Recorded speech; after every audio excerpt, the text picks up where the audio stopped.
Hi guys, welcome to my 2024 journal flip through. In this video, you're going to be stepping into my world through my journal.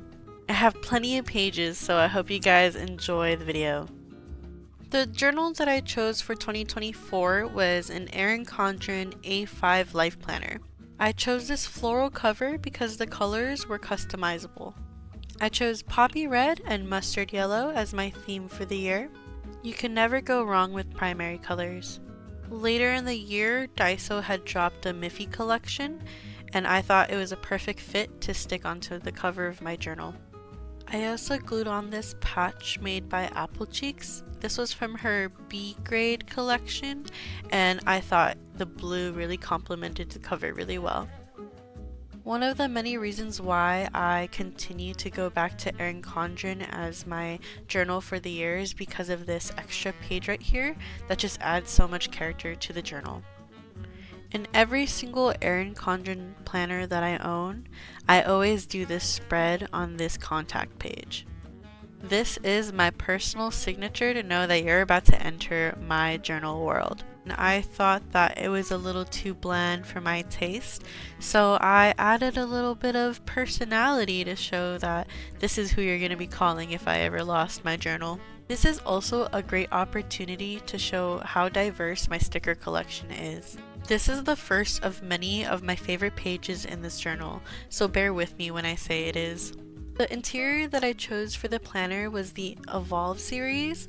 It's just so colorful and saturated, and it really goes with my style.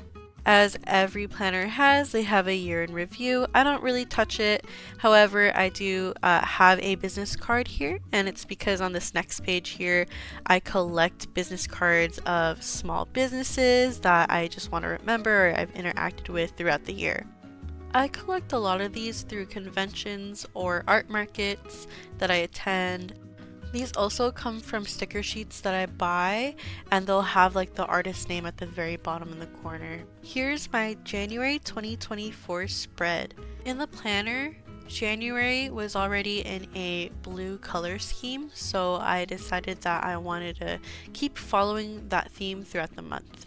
The method I use to tackle this spread is by doing weekly checks. If I did anything significant that week, I'll focus on decorating that day. For example, on the first week of January, I went to Knott's Berry Farm. I used materials I gathered that day to decorate. For days that I don't do much, I leave it blank by the end of the week to spread out decoratively. On days that seem mundane, I find details to appreciate that day. For example, I had Dutch Bros for the first time that month, so I stuck a coffee sticker to commemorate that moment. This is where my creativity and gratitude come in, that make the spread more me. Even if it's a bad day, like I had on the third week in this spread, I dedicated a sticker to stick and let go. That's why I love journaling. Placing things down like stickers and thoughts seems so permanent, which makes it feel hard to start. But when you do choose to let go, it's relieving. I suffer from decision fatigue, so practicing this craft is a great way to break that cycle. Then you start to learn how to practice gratitude on a daily basis. Anyway, when you look at this spread, you'll notice that there's not much writing. Most days are covered with stickers, and that's because I leave most of my writing in the dedicated weekly layout. Just before the weekly layout, there are 2 pages dedicated for setting goals. They are left blank for you to put whatever you'd like to list down. Personally, I list down my income and goals in these 2 boxes on the right. Everything else is room to do whatever I want with that space. Here is my weekly layout. I'm not gonna lie, this looks super organized, and it's because I started off the year strong. As we go through the rest of the pages, you'll see how much my journaling changes. So don't feel the need to compare your method with mine because I am no master in organization. It's natural to change direction in your journey. As long as you are doing it, it's enough. On the last page of the month, I use it for reflecting. Now we're moving on to February. This is one of my favorite months. I use a lot of experimental materials that really reflect the theme of February. The goal that I had set for myself was to make sure that I was filling up pages rather than making them look pretty. This is one of my favorite pages in this journal. This was my very first time attending Disneyland Sweethearts Night with my partner. We chose to Disney bound as Lady and the Tramp. The event offers a lot of exclusive photo opportunities and food items. And of course, I just couldn't leave Sweetheart's Night without a keepsake item. With this, I was able to leave my ratings with all the food that I tried, and I get to enjoy this Valentine-themed map of Disneyland. The way that the map was folded was pretty convenient because I was able to glue only that one section that allowed me to be able to close and fold back up the brochure together. Here's another spread that I really enjoy. It's of the Sip and Savor Pass for the Lunar New Year event at Disney. It was the year of the dragon, which is my year, so I had to journal him. Now here's March, where spring is slowly coming in.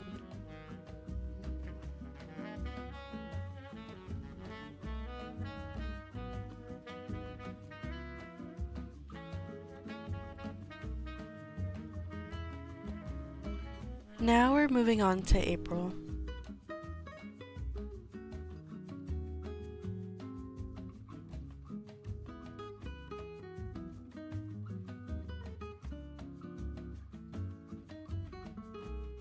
I volunteered for Spooky Swap Meet last year so that I could attend the event without paying. It was such a fun experience since I got to interact with owners of small businesses that I personally enjoy. This is my May spread. Definitely not one of my favorite spreads, but one of my favorite days in the year.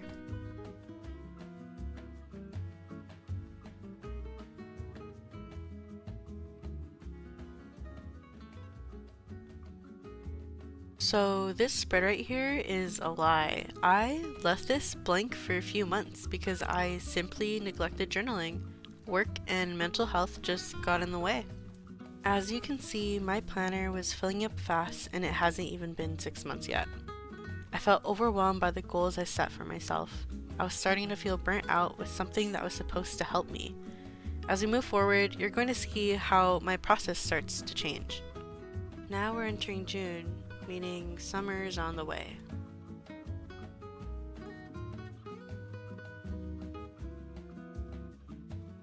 So here's another spread where I completely left blank and I had to come back to a few months later.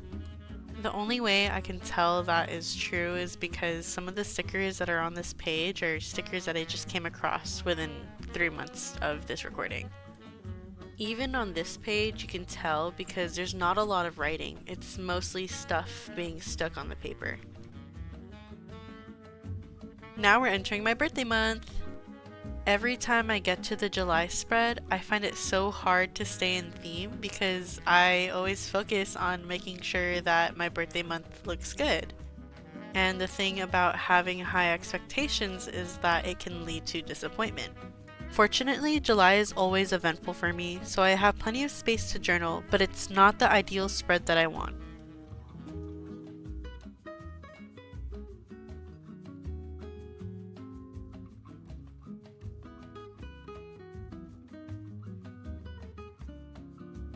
Here is August. This is one of my favorite spreads because it speaks so summery to me.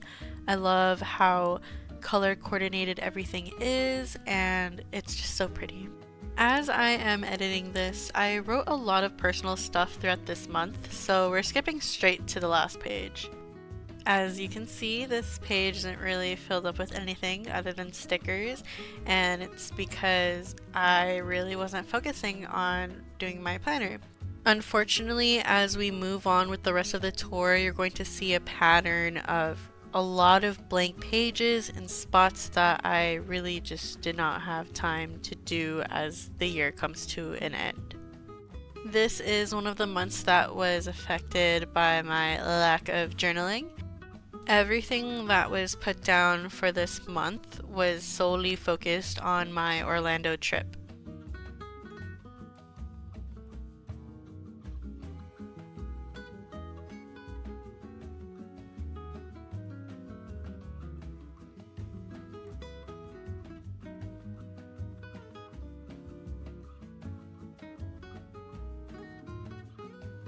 If you couldn't tell already, I absolutely love Halloween. So this is one of my favorite spreads. October was just the perfect color scheme. The spread, I just have so many Halloween stickers that there's just no way that I couldn't use it for this month. One of my favorite things about this spread is all of the really tiny little stickers that are everywhere. Every single time I get to do October, I always go all out with my Halloween stickers.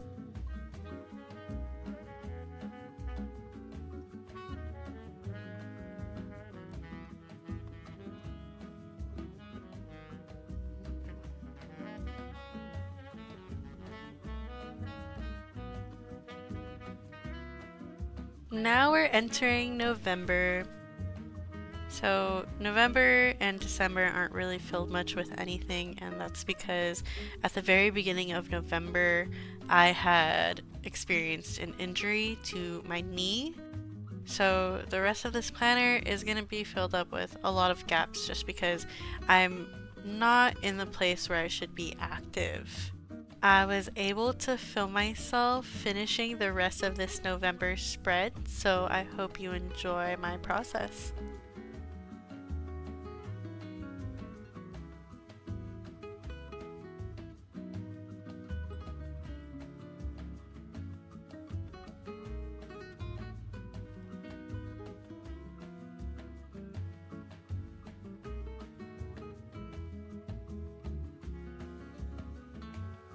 For the weekly layout, I really didn't touch it at all. One customization I do to my planner is round out the corners of each page. The way that I do that is using this little stamper tool that I got from Daiso that helps me round out those corners. Although it may seem like a lot because I'm stamping out each corner of every single page, I only do it when I complete the page itself, which in itself is a whole year process to actually get that full look. And now we're on to December, which, as you can see, there's just so much in this page. If you can't tell, I really don't thrive during the winter. I completely neglected this planner, didn't touch it at all. There's just so many empty pages. This is a pattern I find myself in each and every single year when it comes to my planners.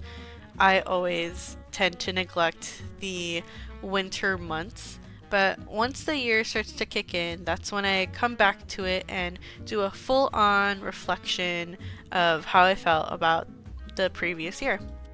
Here are the completed spreads of November and December.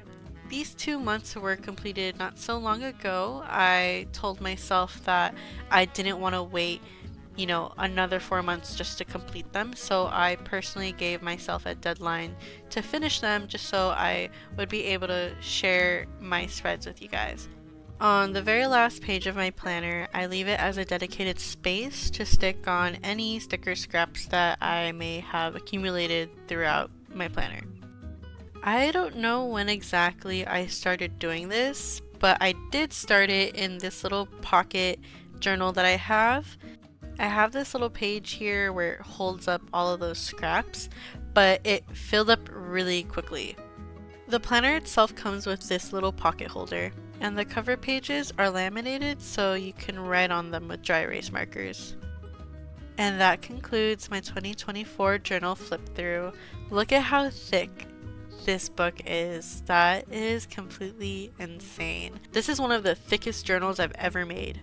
I hope you guys enjoyed the video, and I hope that you guys got some inspo through some of my spreads. If you're new here, please subscribe. If you liked the video, let me know, and if you're curious about anything, ask me down in the comments. Alright, bye!